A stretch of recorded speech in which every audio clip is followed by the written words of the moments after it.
ठीक है, तो गुड इवनिंग एवरीवन। ये हमारा है third lecture of CMA inter audit.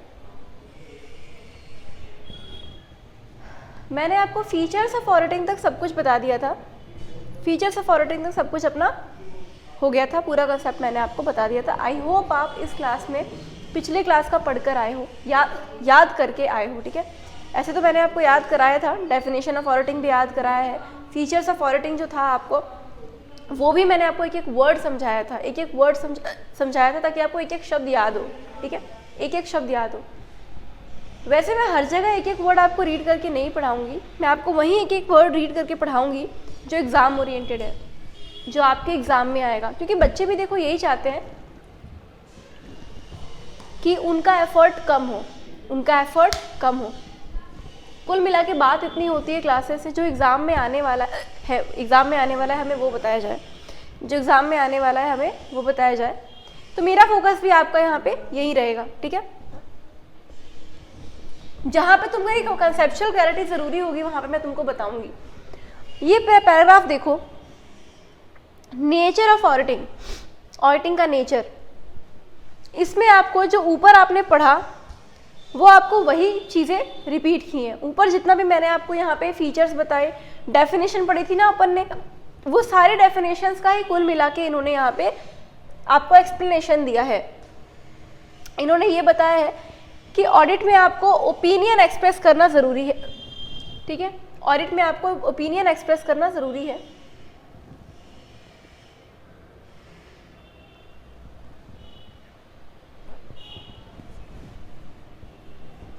Audit में ओपिनियन एक्सप्रेस करना इज इम्पॉर्टेंट। ये बात आपको कौन से पैराग्राफ में दी है? ये बात आपको ये वाला जो पैराग्राफ है ना, फर्स्ट वाला, ये आपको बताता है कि ऑडिट का जो मेन ऑब्जेक्टिव है वो यही है अपना, कि हम क्या करें, कि हम लोग एक्सप्रेस करें एक ओपिनियन कि फाइनेंशियल स्टेटमेंट जो है वो सही तरीके से बनते हैं या नहीं बनते हैं। तो ऑडिटर का ऑब्जेक्टिव जो मेन होता है वो क्या होता है, उसको अल्टीमेटली तो ओपिनियन ही देना है ना, पब्लिक को यही तो बताना है कि कंपनी ठीक से चल रही है कि नहीं चल रही है। तो ठीक है, हम बताएंगे कंपनी ठीक से चल रही है या नहीं चल रही है। अब कंपनी ठीक से चल रही है इसका मतलब क्या होता है? ये वाला जो फर्स्ट पैराग्राफ दिया है ये फाइनेंशियल स्टेटमेंट्स के बारे में दिया है कि आप सिर्फ फाइनेंशियल स्टेटमेंट के अगर बारे में बताना चाहते हो कुछ फाइनेंशियल स्टेटमेंट के बारे में, तो क्या बताओगे? तो फाइनेंशियल स्टेटमेंट ठीक से बने या नहीं बने हैं ये चीज़ वो बताएगा ऑडिटर। अब फाइनेंशियल स्टेटमेंट ठीक से बनने का मतलब क्या होता है? क्या लाइन ठीक से ड्रॉ की है, अमाउंट ठीक से लिखा है, क्या है इसका मतलब? इसका मतलब है FRF के हिसाब से बनाया या नहीं बनाया है। नया word FRF, financial reporting framework. देखो FRF क्या होता है, शब्दों को तोड़ना शुरू करो अब। जैसे जैसे फाइनेंशियल मतलब तुम्हारे जो फाइनेंशियल स्टेटमेंट्स बनते हैं, ठीक है। रिपोर्टिंग मतलब आप किसी चीज़ को अगर रिपोर्ट बनाते हो तो वो स्टेटमेंट बन जाती है। स्टेटमेंट बन जाती है ना, एक रिपोर्ट जैसा बन जाएगा जिसको एक आदमी रीड करके समझ सके कि कंपनी के हालात क्या चल रहे हैं अभी। तो फाइनेंशियल रिपोर्टिंग फ्रेमवर्क मतलब होता है कि यहाँ पे आपको एक्चुअल में बनाना कैसे है, अकाउंटिंग कैसे करनी है, उस पूरे चीज़ का जो प्रोसीजर होता है, जो पॉलिसीज, जो रूल्स रेगुलेशंस हैं, उसको बोलते हैं फाइनेंशियल रिपोर्टिंग फ्रेमवर्क। कि अकाउंट्स जैसे बनाने हैं वैसे ही बने हैं या नहीं बने हैं। अब FRF का सबसे अच्छा एग्जांपल क्या आएगा यहाँ पे, आपके इंड AS या आपके AS अकाउंटिंग स्टैंडर्ड्स होते हैं ना। जैसे अकाउंटिंग स्टैंडर्ड्स आपको बताते हैं कि और आपको अकाउंटिंग कैसे करनी है, ऑडिटिंग स्टैंडर्ड्स आपको बताते हैं ऑडिट कैसे करनी है। तो ये अकाउंट्स वाला जो पार्ट है ना, इसको बोलते हैं फाइनेंशियल रिपोर्टिंग फ्रेमवर्क। जैसा आपको अकाउंट्स बनाने को बोला गया है आप वैसा ही बना रहे हो या नहीं बना रहे हो। ठीक है, तो आपको यहाँ पे किससे मतलब होना चाहिए? फर्स्ट पैराग्राफ में बोला है कि फाइनेंशियल स्टेटमेंट इस तरीके से चेक करो कि आप एक ओपिनियन दे पाओ, कि फाइनेंशियल स्टेटमेंट्स FRF के हिसाब से बन रहे हैं या नहीं बन रहे हैं। इसको अपन शॉर्ट में क्या बोलेंगे? FRF। ठीक है, तो कुछ खास नहीं था, बस एक नया वर्ड आया था इसलिए मैंने तुमको ये बात बता दिया। आगे जो भी डेफिनेशन तुमने अभी तक की पढ़ी उसमें तुमको ये बोला गया कि यहाँ पे हमारा मेन एम्फेसिस अकाउंटिंग डेटा पे रहता है, कि अकाउंटिंग डेटा को वेरीफाई करो, अकाउंटिंग डेटा का एग्जामिनेशन करो, इस पे इन्होंने मेन फोकस रखा। तो वेरिफिकेशन ऑफ अकाउंटिंग डेटा का मतलब क्या होता है वो बताता है ये पैराग्राफ। क्या बताता है ये paragraph? Verification of accounting data का मतलब, वेरिफिकेशन करना मतलब किसी चीज़ को वेरीफाई करना, चेक करना कि सच में ये चीज़ जो हुई है वैसा ही लिखा है कि नहीं लिखा है। 5,000 का खर्चा हुआ है तो 5,000 का खर्चा एक्चुअल में हुआ है ना, फेक एंट्री तो नहीं है। तो कुछ भी चीज़ फेक एंट्री तो नहीं है ये चेक करने के लिए आप करते हो वेरिफिकेशन ऑफ अकाउंटिंग डेटा। तो ये होता क्या है, वेरिफिकेशन ऑफ अकाउंटिंग डेटा में केयरफुल इवेल्युएशन करते हो, केयरफुल इवेल्युएशन, ठीक है, एकदम अलर्ट रहो और फिर उस चीज़ को इवेल्युएट करो, उस चीज़ की जांच पड़ताल करो। किस चीज़ का, एविडेंस का, एविडेंस का। वेरिफिकेशन मतलब एविडेंस, आपको एविडेंस आपके लिए ज़रूरी है वेरीफाई करने के लिए, क्योंकि सच में वो खर्चा हुआ है, वो ट्रांजैक्शन हुआ है या नहीं हुआ है, वो तो आपको एविडेंस से ही पता चलेगा ना, कोई रसीद मिलेगी, कोई डॉक्यूमेंट मिलेगा। तो उसके लिए आपको वेरिफिकेशन का मतलब बताया है केयरफुल एग्जामिनेशन ऑफ एविडेंस, ठीक है। तो आपसे अगर एमसीक्यू में पूछें कि verification of accounting data means, option number 1 not 2 3 जो भी बना के वो दें, उसमें से कौन सा ऑप्शन सेलेक्ट करोगे, verification of accounting data means careful evaluation of evidence, evidence का केयरफुल एग्जामिनेशन, स्टार मार्क है, ठीक है, सिर्फ ये वाली लाइन स्टार मार्क है, पूरा पैराग्राफ नहीं, क्योंकि एमसीक्यू बन सकता है इसमें से। Thus auditor examines the internal evidence। अब देखो इंटरनल एविडेंस में क्या क्या आता है, इंटरनल एविडेंस, इंटरनल एविडेंस मतलब ऐसे एविडेंस, ऐसे प्रूफ जो खुद कंपनी ने जनरेट किए हैं, ये कंपनी के अंदर ही बने हैं, कंपनी के अंदर ही बने हैं, ये कोई बाहर वाला पार्टी इनमें इन्वॉल्व नहीं है, ठीक है, ये कंपनी ने जनरेट किए हैं। कंपनी ने अगर रसीद लिखी है सेल की तो वो कंपनी ने लिखी है, बाहर वाला कोई इन्वॉल्व नहीं है, उसने खुद लिखा है अपने हाथ से, कंपनी ने, कंपनी का जो भी अकाउंटेंट है उसने लिखा है, तो यानी कंपनी ने खुद उसको जनरेट किया है, ठीक है। तो ये होते हैं इंटरनल एविडेंस। जैसे कि अकाउंटिंग रिकॉर्ड मैनेजमेंट खुद बनाता है ना, तो इंटरनल हो गए ना। वाउचर्स अगर आप कोई चीज़ परचेज करते हो, सेल करते हो, उसकी रसीदें, ठीक है, वो क्या है, वो इंटरनल है। अगर आप सेल करते हो, सेल किया आपने, जो इनवॉइस है उसका सेल इनवॉइस वो आपने ही तो बनाया, कंपनी ने तो बनाया, वो हो गया इंटरनल एविडेंस। और बुक्स ऑफ अकाउंट्स भी आप ही तो बनाते हो। To access the quality of internal evidence, अब ये इंटरनल एविडेंस ले तो लिया आपने, voucher, records, books of accounts, ये सब इंटरनल एविडेंस है, कंपनी ने जो चीज़ जनरेट कर दी ना वो इंटरनल हो गई, तो इंटरनल एविडेंस। जो इंटरनल एविडेंस आपने लिया, कैसे पता करोगे कि उसकी क्वालिटी कैसी है, सच में उस पर भरोसा किया जा सकता है उस एविडेंस पे या नहीं किया जा सकता, ये कैसे पता करोगे। तो वो जो प्रूफ आपको मिला है, वो जो एविडेंस तुमको मिला है, भले वाउचर के फॉर्म में या अकाउंटिंग ट्रांजैक्शन के फॉर्म में, अकाउंटिंग एंट्री के फॉर्म में, उसको कैसे देखोगे कि वो क्वालिटी उसकी कैसी है। इसके लिए आप क्या करोगे, आप टेस्ट करोगे और इवेल्युएट करोगे relevant systems in the organization. आप उसके लिए क्या चेक करोगे, कंपनी का इंटरनल कंट्रोल कुल मिला के। देखो तुम वैसे तो ये चीज़ आगे पढ़ोगे, लेकिन मैं फिर भी तुमको बता देती हूँ। इंटरनल एविडेंस अगर तुम ऑब्टेन करते हो ना, इंटरनल एविडेंस, ये सब प्रैक्टिकल चीज़ है, ठीक है, एक्चुअल ऑडिट में ये सब कुछ काम आता है, कुछ भी थ्योरेटिकल नहीं है, बस याद करना पड़ता है, ये थोड़ा सा आपको इसके लिए तो मेहनत करनी पड़ेगी, देखो, वरना सब कुछ समझने लायक है, कुछ भी ऐसा नहीं जो मेयर थ्योरी है। इंटरनल एविडेंस अगर आप लेते हो, यानी कि ऐसे एविडेंस, ऐसे प्रूफ जो खुद कंपनी ने बनाए हैं, खुद कंपनी ने जनरेट किए हैं, ऐसे प्रूफ, ये जो प्रूफ होते हैं ना तुम्हारे इंटरनल एविडेंस के, ये सही है कि नहीं है, इनकी क्वालिटी है, भरोसेमंद है कि नहीं है, ये कैसे चेक करोगे। इसके लिए तुम कंपनी का इंटरनल कंट्रोल चेक करोगे। इंटरनल कंट्रोल, मैंने तुमको क्या बताया, कंपनी के खुद के रूल्स एंड रेगुलेशंस होते हैं कि कंपनी ठीक से चल रही है कि नहीं चल रही है, उसके लिए वो खुद के रूल्स बनाते हैं कि कंपनी को ऐसे ही काम करना है, कंपनी के एम्प्लॉयज़ 10 बजे ही आने चाहिए, उससे लेट नहीं आने चाहिए, ठीक है, कंपनी टाइम से फाइनेंशियल स्टेटमेंट बना लेगी, ठीक है, जिस दिन जो ट्रांजैक्शन हुआ उसी दिन उसकी अकाउंटिंग एंट्री हो जानी चाहिए, ये खुद के इंटरनल रूल्स एंड रेगुलेशन है, तो ये इंटरनल कंट्रोल है। तो अगर कंपनी के खुद के रूल्स रेगुलेशन स्ट्रॉन्ग है ना, इसका मतलब कंपनी के इंटरनल एविडेंस भी अच्छे हैं। तो better the internal evidence, more reliable is the audit evidence, more reliable is the internal audit evidence. Internal वाला ज़्यादा भरोसेमंद है अगर कंपनी का इंटरनल रूल रेगुलेशन अच्छा है तो, ठीक है, तो भरोसेमंद है उस केस में। आगे देखो, आप एक्सटर्नल एविडेंस भी ले सकते हो। एक्सटर्नल एविडेंस में क्या क्या आता है, कंफर्मेशन, इसको बोलते हैं थर्ड पार्टी कंफर्मेशन। आपको एविडेंस ही तो चाहिए ना, इंटरनल ले लो या एक्सटर्नल ले लो, जो भी अवेलेबल है ले लो। अगर आप देखो इंटरनल जो होता है ना उसकी रिलायबिलिटी कम होती है। आप खुद सोचो, मैं गई कंपनी के पास और मैंने कंपनी को बोला, ऑडिट करने गई, मैंने मैनेजमेंट को बोला कि सर आपकी कंपनी ठीक से चल रही है क्या? तो वो कभी ये बोलेगी क्या कि नहीं नहीं ठीक से नहीं चल रही, फ्रॉड कर रहे हैं हम लोग? तो कभी भी बोलेगी? भाई आप बिल्ली को दूध की रखवाली करने को बोलोगे तो कभी बिल्ली बोलेगी क्या नहीं मैंने वो दूध पिया है? तो कभी बोलेगी? नहीं बोलेगी। ठीक है, इसीलिए आप थर्ड पार्टी से पता करो ये चीज़।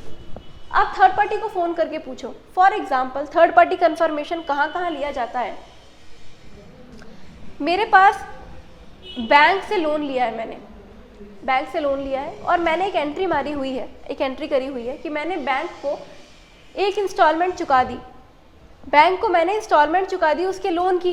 ठीक है, तो लोन का अमाउंट कम हो गया, अच्छी बात है ना, लोन कम हो गया, पब्लिक खुश हो जाएगी, चलो कंपनी की लोन कम हो रही है, बोरोइंग कम हो रही है, यानी कंपनी अच्छी है चुकाने में। तो ये चीज़ मैंने कंपनी से पूछी, कंपनी मतलब मैनेजमेंट से पूछा, तो मैनेजमेंट ने बोला कि हाँ बिल्कुल सर हमने तो चुकाई है। वो क्यों बोलेगी? लेकिन मुझे हुआ डाउट। ठीक है, तो मैंने क्या किया, मैंने बैंक से फ़ोन करके पूछा, बैंक से फ़ोन करके पूछा कि सर मेरे को ये बताओ कि ये आपने जो बैंक से अपना लोन दिया है कंपनी को, कंपनी ने चुका दिया क्या आपको ये इंस्टॉलमेंट? अगर उन्होंने बोला ना तो मतलब कंपनी फ्रॉड कर रही है, ये लोग झूठ बोल रहे हैं। ठीक है, और अगर वो बोलते हैं हाँ तो चलो आपको तसल्ली हो जाएगी कि ठीक है हमको एक एक्सटर्नल एविडेंस मिल गया। तो आप जब बाहर वाली पार्टी से पूछते हो ना उसको बोलते हैं third party confirmation. What do we call it? Third party confirmation. तो बाहर वाले से भी पूछा जा सकता है, लेकिन ज़्यादा भरोसा बाहर वाले पे करना, क्योंकि अंदर वाले मैंने आपको बताया बिल्ली कभी दूध की रखवाली करेगी तो ये नहीं बोलेगी कि वो दूध उसी ने पिया है, तो मैनेजमेंट कभी ये नहीं बोलेगी कि वो फ्रॉड कर रही है। इसलिए बेटर ये है इंटरनल एविडेंस ले लो, लेकिन लास्ट ऑप्शन रखो इंटरनल एविडेंस को। पर ज़्यादा बेहतर ये है बाहर वाले से अगर आपको पता चले, क्योंकि बाहर वाला पार्टी करप्ट होगा इसके चांसेस कम है एज कम्पेयर टू इंटरनल वाली पार्टी। ठीक है, in some cases he may decide to conduct physical counts. कभी कभी फिजिकल काउंट भी होते हैं एविडेंस के लिए। कंपनी ठीक से चल रही है कि नहीं चल रही है, इसके बहुत सारे मतलब होते हैं। कंपनी का फाइनेंशियल स्टेटमेंट सही है, कंपनी का इंटरनल कंट्रोल सही है, कंपनी अपने जो इन्वेंट्री है, इन्वेंट्री यार क्लोजिंग स्टॉक पे लिखते हो ना, क्लोजिंग स्टॉक, तो वो जो क्लोजिंग स्टॉक है, क्लोजिंग डे पे जो क्लोजिंग स्टॉक लिखते हो बैलेंस शीट में, और तुम्हारा जो P&L अकाउंट में जो क्लोजिंग स्टॉक लिखते हो, बैलेंस शीट में जो क्लोजिंग स्टॉक लिखते हो इन्वेंट्री का, वो फिगर सही है कि नहीं है ये कैसे पता चलेगा? तो कुछ नहीं करते, अपन फिजिकल काउंट करते हैं। फिजिकल काउंट मतलब आपने लिखा कि आपके पास 5 लाख का इन्वेंट्री पड़ा है। ठीक है, 5 लाख के इन्वेंट्री पड़े हैं, सपोज करो 5 यूनिट्स हैं, 5 यूनिट है, ऐसा होता नहीं है, बहुत ज़्यादा नंबर्स में होता है। 5 यूनिट है, 5 लाख का टोटल वैल्यू है उस पूरे गुड्स का, पूरे क्लोजिंग स्टॉक का। तो अब क्या एविडेंस है कि आपके पास सच में 5 यूनिट पड़े हैं, आप झूठ तो नहीं बोल रहे? तो इसके लिए ऑडिटर क्या करता है? फिजिकल काउंट करता है। अब ऑडिटर खुद जाके काउंटिंग नहीं करता है इसमें, वो ऑब्जर्व करता है। फिजिकल काउंटिंग की ऑब्जर्वेशन होती है, ये सब आगे आएगा, सब कुछ आगे आएगा। ठीक है, इस पे सब अलग अलग टॉपिक है। फिजिकल काउंट ऑब्जर्व करता है। मैं खुद, और अगर मैं ऑडिट करने जाती हूँ तो मैं खुद ऑडिट नहीं करूँगी, मैं क्या करूँगी, कंपनी को बोलूँगी, मैनेजमेंट को बोलूँगी अपना कोई एम्प्लॉई है वो रख लो, वो काउंट करेगा और मैं चेक करूँगी वो ठीक से काउंट कर रहा है या नहीं कर रहा है। ठीक है, ये होता है ऑब्जर्वेशन। ये एक ऑडिट करने का मेथड है, एक ऑडिट करने का टूल है, टेक्निक है, इसको कहते हैं ऑब्जर्वेशन। ये सब आगे आएगा, इसलिए अभी लिखवा नहीं रही हूँ, अलग से टॉपिक है इसके ऊपर, थोड़ा सा एडवांस में बताना पड़ गया क्योंकि चीज़ें यहाँ पे आ रही हैं ऐसी ऐसी। ठीक है, ऑब्जर्वेशन कहते हैं इसको। तो आप फिजिकल काउंट कर सकते हो इन्वेंट्री का, सर्वे ले सकते हो, या फिर कोई इंडिपेंडेंट एक्सपर्ट भी बुला सकते हो, इंडिपेंडेंट एक्सपर्ट। ठीक है, आपको नहीं समझ में आ रहा कि प्रॉपर्टी की वैल्यू कैसे करते हैं, प्रॉपर्टी की वैल्यूएशन कैसे करते हैं, आपको नहीं पता, लेकिन इसका मतलब ये तो नहीं है ना कि आप छोड़ दोगे उस चीज़ को। ठीक है, तो उसके लिए आप क्या करोगे, उसके लिए आप किसी वैल्यूअर को बुला सकते हो जो यही काम करता है, रजिस्टर्ड वैल्यूअर्स जो यही काम करते हैं, कंपनी के एसेट्स के वैल्यूएशन निकालते हैं, तो आप उनको हायर कर लो। आपको नहीं पता कोई बात नहीं है, ये भी अलाउड है, इस पर भी अलग से ऐसे है, using the work of expert का काम आप यूज़ कर सकते हो, किसी एक्सपर्ट को बुला सकते हो। ठीक है, तो इंडिपेंडेंट एक्सपर्ट आप बुला सकते हो, टेक्निकल मैटर अगर कोई है जो आपको समझ में नहीं आ रहा है। पर तो कुल मिला के ये जो पूरा आपका टॉपिक था ना, ये एविडेंस के बारे में था कि एविडेंस कैसे लेना है, एविडेंस कैसे लेना है। और अपन ने क्या पढ़ा, एविडेंस 2 तरीके के पढ़े, इंटरनल एविडेंस, एक्सटर्नल एविडेंस। ज़्यादा भरोसा किस पे करोगे? एक्सटर्नल वाले पे, क्योंकि इंटरनल वाला बिल्ली है, ठीक है, इंटरनल वाला कभी नहीं बोलेगा कि उसने गलत काम किया है, उसने ही फ्रॉड किया है, तो उसमें करप्शन हो सकता है इंटरनल मैटर्स में, पर बाहर वाला पार्टी करप्शन नहीं करेगा, वो सच बताएगा, तो बाहर वाले पे ज़्यादा भरोसा करना है। आगे देखो, अब लेकिन ऑडिट में जो भी तुम्हारे डेवलपमेंट्स हुए हैं, जो भी ऑडिट अपडेट हुई है अब टाइम के साथ साथ, ग्लोबलाइजेशन के साथ साथ, तो अभी आप सिर्फ फाइनेंशियल अकाउंटिंग रिकॉर्ड्स पे ध्यान नहीं दोगे, अब आप बाकी की चीज़ों पे भी ध्यान दोगे। जैसे मैंने तुमको बताया था, वही सेम चीज़ है, नॉन फाइनेंशियल इंफॉर्मेशन, लॉ से कंप्लाइंस, लीगल कंप्लाइंस, आप लॉज को कंप्लाई करते हो कि नहीं करते हो, जो जो लॉ आपकी कंपनी पे लगते हैं, कॉस्ट के रिकॉर्ड्स ठीक से बनाते हो कि नहीं बनाते हो, ऑपरेशंस परफॉर्मेंस ठीक से चल रहे हैं या नहीं चल रहे हैं।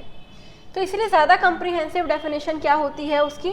A systematic and independent examination of data statement. ये भी ICAI ही बताता है, पर ये आपको एग्जाम के लिए याद नहीं करना है, एग्जाम के लिए याद नहीं करना है। Systematic and independent examination of data statements, records, operations and performances, financial या फिर अदरवाइज। सेम, ये सेम आपकी डेफिनेशन आप ऊपर पढ़ के आए हो, उसी का कट कॉपी पेस्ट इन्होंने किया है। ये एक सिस्टमैटिक और इंडिपेंडेंट एग्जामिनेशन है, किसका? डेटा का, स्टेटमेंट्स का, रिकॉर्ड्स का, ऑपरेशंस, परफॉर्मेंसेज। अब वो फाइनेंशियल हो, नॉन फाइनेंशियल हो, कोई बात नहीं, फ़र्क नहीं पड़ता, मतलब अपने को फाइनेंशियल भी देखना है, नॉन फाइनेंशियल भी देखना है। Of an enterprise for stated purpose. अब स्टेटेड पर्पस क्या है? अपना ओपिनियन, अपने को ओपिनियन देना है, उसके लिए अपन ये सब कर रहे हैं। In any auditing situation, auditor perceives and recognises propositions before him for examination, collects evidence.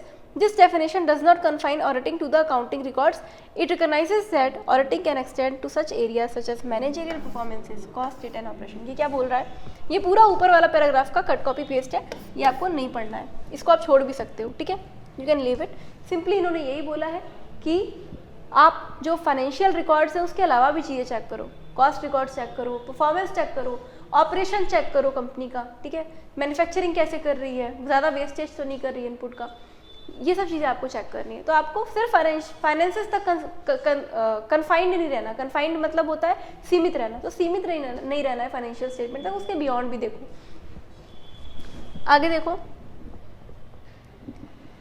ठीक है, फिर उन्होंने आपको डेफिनेशंस बताई हैं which are not so important. कुल मिला के मुझे आपको ये बताना था, जितनी भी आपने ऊपर पैराग्राफ में बातें पढ़ी है ना, अभी वाले पैराग्राफ में नेचर ऑफ ऑडिटिंग में, ये कुल मिला के नेचर ऑफ ऑडिटिंग आपको 3 बातें बताना चाहता है, 3-4 बातें बताना चाहता है। The first is information under audit need not be accounting information. ये बार बार चीज़ें क्यों आ रही हैं?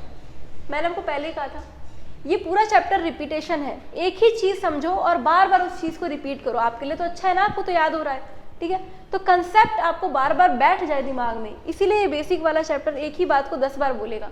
फाइनेंशियल, नॉन फाइनेंशियल, ठीक है, ट्रू एंड फेयर, ये सब चीज़ें बार बार रिपीट होंगी ताकि आपके दिमाग में बैठ जाए। इंफॉर्मेशन आपकी अकाउंटिंग हो ऐसा ज़रूरी नहीं है, ज़रूरी नहीं है आप ऑडिट करने जा रहे हो तो अकाउंट्स ही मांगो, अकाउंट्स ही मांगो सिर्फ, ठीक है, अकाउंट्स तो मांगने ही है, लेकिन साथ साथ और भी चीज़ों की ऑडिट हो सकती है और ये वेरीफाइबल फॉर्म में होनी चाहिए। इंफॉर्मेशन को वेरीफाई कर सको आप, जो भी इंफॉर्मेशन पकड़ रहे हो कंपनी की, जिस भी इंफॉर्मेशन के बेसिस पे आपने अपना ओपिनियन दिया है, जिस भी इंफॉर्मेशन को आपने एविडेंस माना है, उसको वेरीफाई कर सको।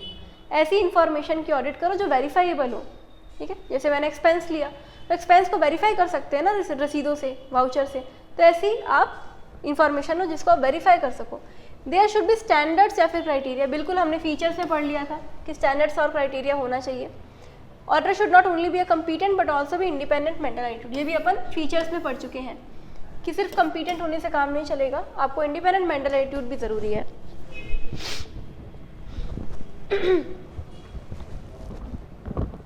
ठीक है, आगे आप छोड़ सकते हो, ये पूरा आपका जो है ये ऊपर वाले पैराग्राफ का कट कॉपी पेस्ट है, ठीक है, जो आपने कंसेप्ट पढ़े बेसिकली वही है ये सारा। आगे देखो, जो मेन अच्छा टॉपिक आ रहा है अब, जो नया है थोड़ा, relationship between accounting and auditing. Accounting और ऑडिटिंग के बीच में अपन बोल तो रखा है रिलेशनशिप, लेकिन अपन डिफरेंस पढ़ रहे हैं यहाँ पे। अकाउंटिंग और ऑडिट के बीच में लिंक है, आपको पता है ये बात, पहले अकाउंट्स बनते हैं, फिर उसकी ऑडिट होती है, फिर उसकी ऑडिट होती है। अकाउंट्स नहीं होंगे तो ऑडिट करना मुश्किल है।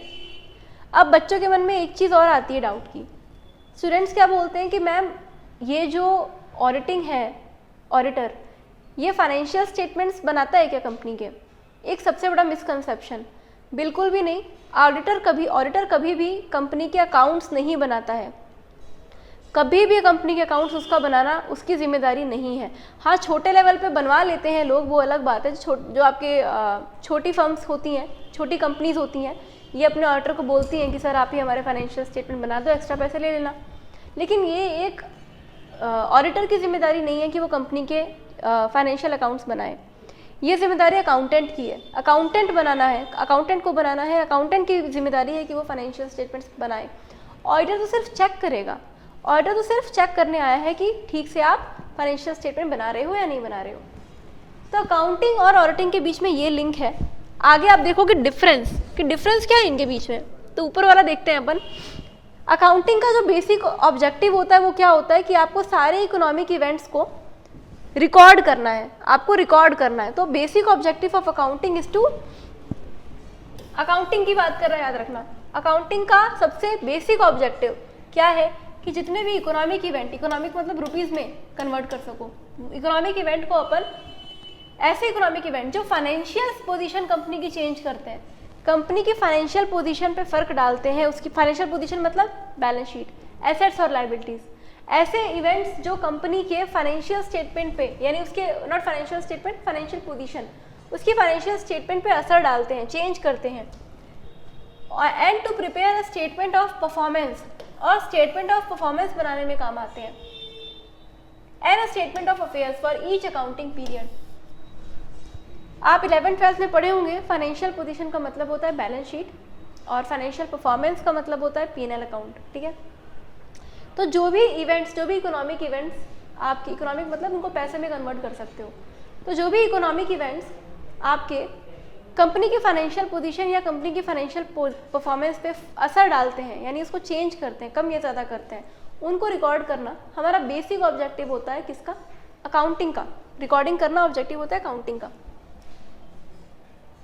और ऑडिटिंग का क्या होता है? ऑडिटिंग का क्या होता है? ऑडिटिंग का होता है कि हमको अप्रेज करना है उसी चीज़ को, उसी अकाउंट्स को अप्रेज करना है, इवेल्युएट करना है, एग्जामिनेशन करना है, इन्वेस्टिगेशन करना है कि वो ऑथेंटिक है या रिलायबल है या नहीं है। ऑथेंटिक और रिलायबल है या नहीं है, मतलब वो सही है, एक्यूरेट है या नहीं है, और रिलायबल है कि नहीं, उस पर भरोसा किया जा सकता है कि नहीं किया जा सकता।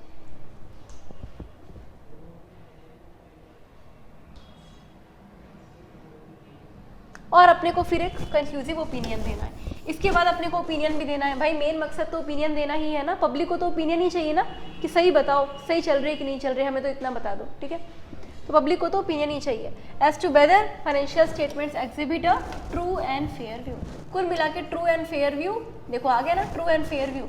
कुल मिला के ट्रू एंड फेयर व्यू वो दे रही है या नहीं दे रही है कंपनी की परफॉर्मेंस के बारे में, ये आपको बताना है। This was again a theoretical part, not so important. Main आओ इस पे, अकाउंटिंग और ऑडिटिंग के बीच में डिफरेंस क्या होता है, ठीक है। तो अकाउंटिंग और ऑडिटिंग के बीच में डिफरेंस क्या होता है, खुद सोचो। मैंने एक डिफरेंस है तुमको खुद ही बताया।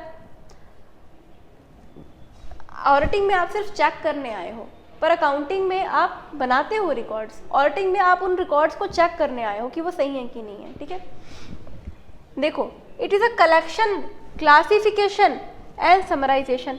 अकाउंटिंग क्या होता है? अकाउंटिंग क्या होता है?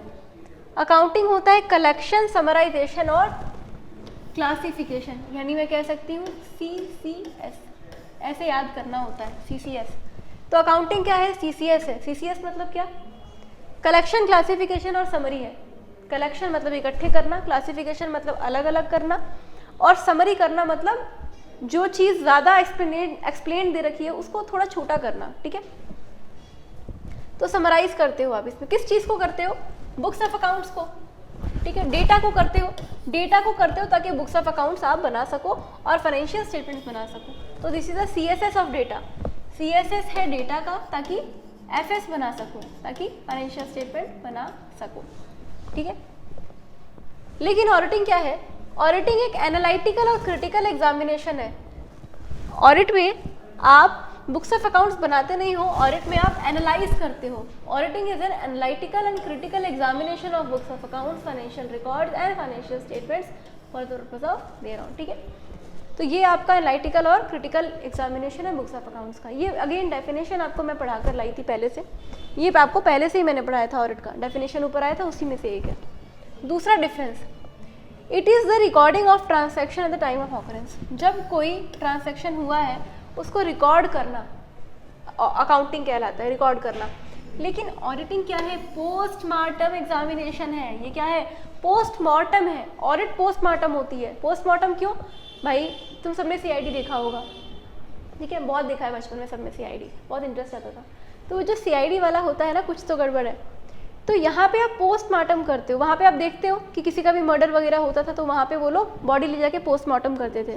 पोस्टमार्टम मतलब आप छानबीन करते हो कि ये मर्डर कैसे हुआ, ठीक है, मर्डर कैसे हुआ, क्या एविडेंस है कि ये मर्डर, जैसे आप नाखून के अंदर की स्किन लेते थे उसमें देखते थे ना, तो ये सब चीज़ें जो थी ये सब चीज़ें जो आप लेते हो ये आपका पोस्टमार्टम में आता है, ठीक है। तो ये चीज़ चेक करना, एग्जामाइन करना, छानबीन करना पोस्टमार्टम कहलाता है। तो आप कोई चीज़ पहले से हो चुकी है, अब आप देख रहे हो कि वो कैसे हुआ, ठीक है। तो अगर मर्डर हो चुका है अब पोस्टमार्टम करके क्या फ़ायदा, ठीक है। तो लेकिन पता करने के लिए होता है कि हो तो गया लेकिन किया किसने ये तो पता चले, उसके लिए होता है पोस्टमार्टम। तो ऑडिट भी एक तरीके का पोस्टमार्टम। ये अकाउंट्स तो बन गए, अब चेक करके क्या फ़ायदा, लेकिन अब फिर भी चेक करेंगे, क्यों? उसमें कुछ चेंज करना है तो अब तो कर सकते हैं, यहाँ पे तो चेंज कर सकते हैं ना। सीआईडी में तो बंदे को जिंदा नहीं कर सकते थे, वो मर गया तो मर गया, पता चलाने के लिए खाली होता था कि कौन जिम्मेदार है इसकी मौत के पीछे। बट यहाँ पे आप करेक्शन कर सकते हो।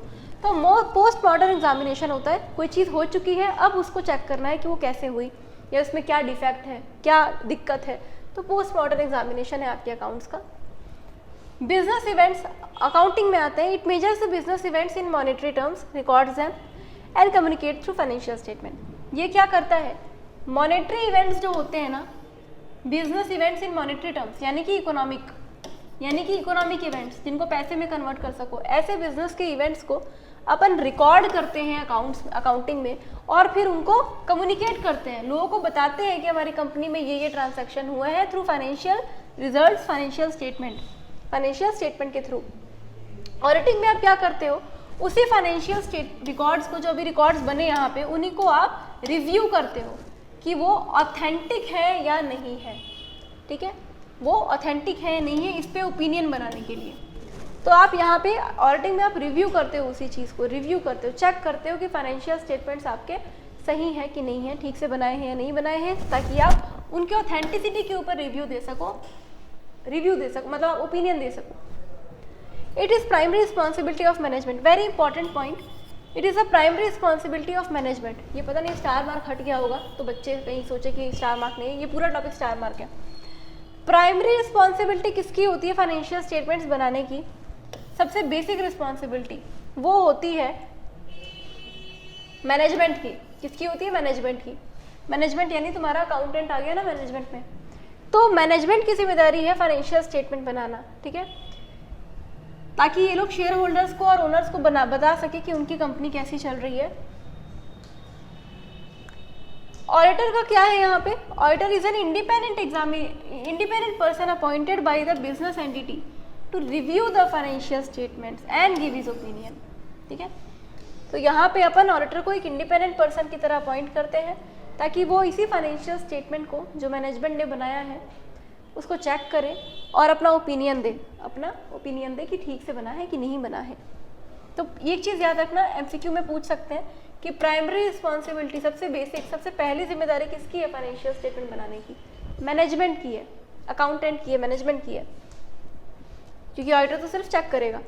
N accountant is not expected to review, accountant से ये उम्मीद मत कर बैठना कि वो तुम्हारे फाइनेंशियल स्टेटमेंट को रिव्यू करेगा और रिपोर्ट देगा उसके ऊपर, ठीक है। तो आप उससे ये उम्मीद नहीं कर सकते टू रिव्यू और report on the financial statement, but to report the compilation of records. उसको सिर्फ कंपाइलेशन करना है।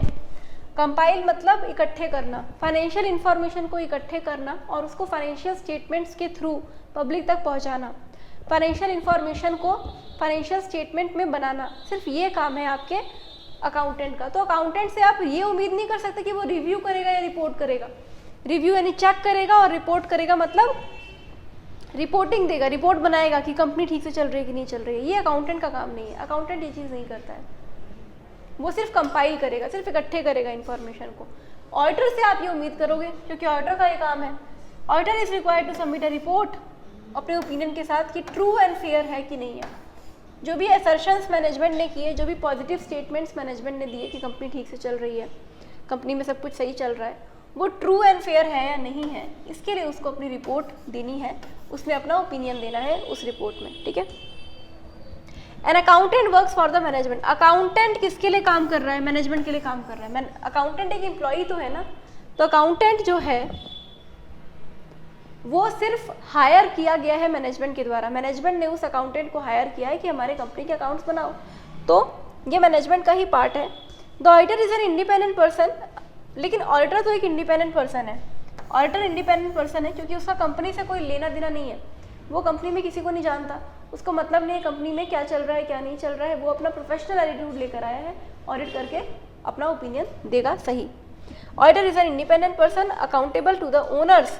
ये ओनर्स को अकाउंटेबल होता है, याद रखना। ऑडिटर कभी भी मैनेजमेंट को अकाउंटेबल नहीं होता। मैनेजमेंट और ओनर के बीच का फ़र्क समझो। मैंने एक कंपनी खोली, लेकिन मैं ज़रूरी थोड़ी उस कंपनी को मैनेज भी करूँ। मुझे ये पता है कि मुझे जूतों का बिज़नेस करना है, सपोज़ करो मुझे ये पता है मुझे शूज़ का बिज़नेस करना है, लेकिन मुझे बिज़नेस करना आता नहीं है। मुझे नहीं पता कंपनी कैसे चलती है, मुझे नहीं पता फाइनेंशियल स्टेटमेंट कैसे बनते हैं, तो मैं तो अलग से लोगों को हायर करूँगी ना। तो ये जिन लोगों को मैंने हायर किया है कंपनी को ठीक से चलाने के लिए, वो मैनेजमेंट होती है। और ओनर होते हैं असली मालिक, जिन्होंने असली मालिक, जिनकी वजह से ये कंपनी आज बनी है, ये असली उसके हकदार हैं, असली मालिक है, जिनके पास सारा का सारा प्रॉफिट जाता है। ओनर या फिर शेयर होल्डर। ओनर और शेयर होल्डर दोनों को अकाउंटेबल है। एक लाइन कहते हैं, shareholders are the owners of company, ठीक है। इसका मतलब ये नहीं कि शेयर होल्डर ने कंपनी बनाई है, इसका मतलब ये है शेयर होल्डर्स ने ही पैसा लगाया है कंपनी में, तो इसीलिए जो पैसा कंपनी में लगाएगा वही तो कंपनी का मालिक बनेगा ना। तो इसीलिए शेयर होल्डर्स को भी ओनर की तरह ही देखा जाता है। शेयर होल्डर्स कंपनी के मालिक माने जाते हैं। कंपनी ठीक से चल रही है कि नहीं चल रही है, ये आपको शेयर होल्डर्स को भी बताना है और ओनर को भी बताना है, ठीक है। ये ऑडिटर का काम है, पर मैनेजमेंट को नहीं बताना है। मैनेजमेंट से आपको क्या मतलब? मैनेजमेंट तो सिंपल एम्प्लॉइज़ हैं, वही लोग तो सारे काम कर रहे हैं, वही लोग तो फ्रॉड कर रहे हैं, वही लोग तो या तो फ्रॉड करेंगे या कंपनी को ठीक से चलाएंगे, ठीक है। तो मैनेजमेंट खुद वो बिल्ली है जिसको दूध का रखवाली करने को दिया गया है। दूध यहाँ पे कंपनी है और बिल्ली यहाँ पे मैनेजमेंट है, ठीक है। दो डिफरेंसेस और देखो। कभी कभी ऑडिटर थर्ड पार्टी को भी लायबल होता है, थर्ड पार्टी को भी लायबल होता है। In certain circumstances the auditor could be held liable to third parties. For example, इसको आप लॉ में पढ़ोगे ठीक से। फॉर एग्जाम्पल, ऑडिटर ने बोला कंपनी ठीक से चल रही है, और उसकी इस बात पे भरोसा करके, उसकी इस बात पे रिलाय करके कुछ लोगों ने कंपनी में पैसा लगा दिया, जैसे सहारा वाला केस हुआ था, ठीक है। तो आप सहारा वाला केस गूगल कर सकते हैं, क्योंकि अभी आप जस्ट इंटर में आए ही हैं, तो आई डोंट थिंक आपको पता होगा ये केस। आप गूगल कर सकते हो, ठीक है। कुछ एक कंपनी थी जिसने पब्लिक का पैसा उठाया, पब्लिक से पैसा उठाया और पैसे लेके भाग गई, चुकाया नहीं पैसा, ठीक है। तो ये केस हुआ था जिसमें ऑडिटर ने बोला था कि कंपनी तो ठीक से चल रही है। तो इस केस में जो ऑडिटर होता है उसको भी लायबल किया जाता है। ऑडिटर को भी सजा सुनाई जाती है कि भाई तुम्हारे स्टेटमेंट के ऊपर भरोसा करके, तुम्हारे ओपिनियन पे भरोसा करके लोगों ने इस कंपनी में पैसा लगाया और वो पैसा डूब गया, तो तुम जिम्मेदार हो। तो ऑडिटर के ऊपर बहुत ज़्यादा लायबिलिटी लगती है। ऑडिट करना is not an easy task, सबके बस की बात नहीं होती है, क्योंकि यहाँ पे कुछ भी गलती होती है ना तो आपका साइन है, आपको जेल हो सकती है। जेल, फाइन, बहुत कुछ दिया हुआ है, आप इन डेप्थ में बाद में पढ़ोगे। तो auditor could be held liable to third parties also. लेकिन अकाउंटिंग में क्या लायबिलिटी है? अकाउंटिंग में कुछ लायबिलिटी नहीं होती, कुछ भी लायबिलिटी नहीं होती। आप एम्प्लॉय हो सिंपल, वहाँ पे आपकी कोई स्टेटमेंट थोड़ी, आपने कोई साइन थोड़ी किया है, कोई स्टेटमेंट थोड़ी दी है पब्लिक को, कोई ओपिनियन थोड़ी दिया है पब्लिक को, खाली अकाउंट्स ही तो बनाए हैं ना, तो बस ठीक है। तो आपकी कोई लायबिलिटी नहीं है अकाउंटेंट की। अब maintenance of account may not be mandatory for small individual और partnership firms, that is under section 44AA of income tax act, but could be mandatory under other laws, for example companies under companies act. Accounts बनाना accounts बनाना ज़रूरी नहीं है हर company के लिए mandatory हो, हर company के लिए मैंडेटरी हो। देखो कंपनी जो होती है, कंपनीज एक्ट में रजिस्टर्ड है जो, उसके लिए अकाउंट्स बनाना मैंडेटरी है। आप आगे पढ़ोगे, अपने लॉ में पढ़ोगे कि उनके लिए अकाउंट्स बनाना ज़रूरी है, उनको अकाउंट्स बनाने हैं अपने, तो कंपनीज को अपने अकाउंट्स बनाने हैं। एक कंसेप्ट आता है इनकम टैक्स एक्ट का। इनकम टैक्स एक्ट, आप अपने इनकम टैक्स एक्ट में पढ़ोगे ये बात, जब आप टैक्सेशन पढ़ोगे तो उसमें बोला है in section 44AA of income tax act, 44AA of income tax act में एक बात बोली है, उन्होंने ये बोला है कि इनकम टैक्स एक्ट में भी अकाउंट्स बनाओ। माना आप कंपनीज एक्ट के हिसाब से अकाउंट्स बना रहे हो, अब इनकम टैक्स के हिसाब से भी बनाओ। हमको नहीं मतलब है कि तुम कंपनीज एक्ट के हिसाब से अकाउंट्स बना रहे हो, हमको तो इनकम टैक्स के हिसाब से दो हमारे अकाउंट्स, ठीक है। तो इनकम टैक्स वाले भी अलग से अकाउंट्स मांगते हैं, अलग से अकाउंट्स मांगते हैं, भले ही आपने कंपनीज एक्ट में बनाए, लेकिन सबसे नहीं मांगते, सबसे नहीं मांगते। जो बड़ी बड़ी कंपनियां होती हैं उनसे मांगते हैं कि आप इनकम टैक्स में भी अपने अकाउंट्स बनाकर दो, ठीक है। तो अब ये जो 44AA है सेक्शन, आप अपने टैक्सेशन सब्जेक्ट में पढ़ोगे, इसमें कुछ लिमिट दी हुई है टर्नओवर की, कि ये कंपनीज जो इतना कमा रही हैं, इन लोगों को क्या करना है, जो कम से कम इतना कमा रही हैं, लिमिट आप इनकम टैक्स में पढ़ना, वो कंपनीज अपना टैक्सेशन के हिसाब से, इनकम टैक्स के हिसाब से अपना अकाउंट्स बनाएंगी, ठीक है। तो ये मैंडेटरी नहीं है, ये कुछ ही कंपनी को बनाना है अगर आप उस लिमिट को पार करते हो तो, लेकिन कंपनीज एक्ट में ये मैंडेटरी होता है। दूसरी चीज़, ऑडिट में भी सेम बात होती है। कंपनीज एक्ट में तो ऑडिट मैंडेटरी है, एक बात हमेशा गांठ बात लेना, कंपनीज एक्ट में ऑडिट इज मैंडेटरी। कोई भी एंटिटी अगर कंपनी बनना चाहती है, कंपनीज एक्ट में रजिस्टर्ड होना चाहती है, तो ऑडिट तो मैंडेटरी है, करवानी ही पड़ेगी, भले छोटी कंपनी हो या बड़ी कंपनी हो। इनकम टैक्स एक्ट में भी एक ऑडिट का कंसेप्ट आता है। Audit could be exempt for various individuals और small partnership, for example under section 44AB। एक आपका इनकम टैक्स का एक्ट है सेक्शन 44EB, 44AA अकाउंट्स बनाने के लिए है, 44AB ऑडिट के लिए है। अब ये बोलते हैं अकाउंट्स बनाए ना इनकम टैक्स के हिसाब से, तो इनकम टैक्स के हिसाब से ऑडिट भी करवाओ। मतलब डजंट मैटर कि आप कंपनीज एक्ट में करवा रहे हो, मुझे मतलब नहीं है, ये इनकम टैक्स वाले बोलते हैं कि हमको मतलब नहीं है कि आप कंपनीज एक्ट में बना लिया तो बना लिया, कोई बात नहीं, अब आप इनकम टैक्स के हिसाब से ऑडिट करवाओ, तो उसको बोलते हैं टैक्स ऑडिट। उसको क्या बोलते हैं? Tax audit. ये भी कुछ कंपनीज पे ही लगता है, ये सब पे नहीं लगता, ये भी कुछ कंपनीज पे ही लगता है, वो आप इनकम टैक्स में पढ़ोगे। तो ये भी मैंडेटरी नहीं है, जिन कंपनीज को बोला है उन्हीं कंपनीज को खाली टैक्स ऑडिट करानी है। And even in case where maintaining books of accounts is a statutory requirement under the section 44AA, but may be mandatory under other laws, for example Companies Act. Companies Act में तो mandatory audit करवाना और accounts बनाना, पर income tax act में mandatory नहीं है, ठीक है। जिन कंपनीज को बनाना है उन्हीं को बनाना है। तो ये एक एडिशनल पॉइंट था, this is not somewhat a difference, कोई डिफरेंस नहीं है, बट एडिशनल इन्फॉर्मेशन देना चाहते थे दोनों के बीच में, अकाउंट्स और ऑडिट के बीच में, इसलिए इन्होंने दे दिया। अकाउंटिंग जो होती है वो इंड एएस के हिसाब से होती है। Accounting is done as per Ind AS, Indian accounting standards जो आपके होते हैं, ये आप अपने बाद में पढ़ोगे, ये आपके हायर लेवल पे होता है, अभी आप नहीं पढ़ोगे इंटर लेवल पे। अकाउंटिंग या तो इंड एएस के हिसाब से होती है या फिर एएस के हिसाब से होती है। अगर आपके ऊपर इंड एएस नहीं लगती है, बड़ी बड़ी कंपनीज पे इंड एएस लगते हैं, बाकियों पे एएस लगते हैं, तो आप क्या, अगर आपके ऊपर इंड एएस या एएस जो भी बनता है, आपको उस हिसाब से क्या करनी है, अकाउंटिंग करनी है। इसको बोलते हैं एफआरएफ, यही होता है FRF, financial reporting framework. Audit आप कैसे करोगे? ऑडिट आप करोगे स्टैंडर्ड्स ऑन ऑडिटिंग के हिसाब से। ऑडिट के लिए स्टैंडर्ड्स ऑन ऑडिटिंग बनाए जाते हैं, उसी हिसाब से आपको ऑडिट करनी है। अपन आगे पढ़ेंगे स्टैंडर्ड्स ऑन ऑडिटिंग, ठीक है। चलो आज के लिए इतना काफ़ी है, तुमको डिफरेंसेस बताए, नेचर ऑफ ऑडिटिंग बताया, बाकी अपन करते हैं नेक्स्ट लेक्चर में। Thank you. और जहाँ तक पढ़ाया है प्लीज़ पढ़कर आना। देखो कहीं भी बीच में एमसीक्यू बन रहा है तो मैं तुमको स्टार मार्क करा रही हूँ, ठीक है। स्टार मार्क हम आपको करा रहे हैं इस पूरे जो भी कहीं भी पैराग्राफ में एमसीक्यू बनने के चांस हैं, तो क्योंकि कभी कभी क्या होता है ना, माना कि ऑडिट में आते तो पीछे वाले ही एमसीक्यूज़, लेकिन अगर बीच में से कभी बनाकर दे दिया तो क्या करोगे? तो इसके लिए वर्स सोच के चलो अगर, तो उस हिसाब से मैंने तुमको प्रिपेयर करवा दिया है, ठीक है। चलो थैंक यू। जहाँ तक पढ़ाया प्लीज़ पढ़कर आना।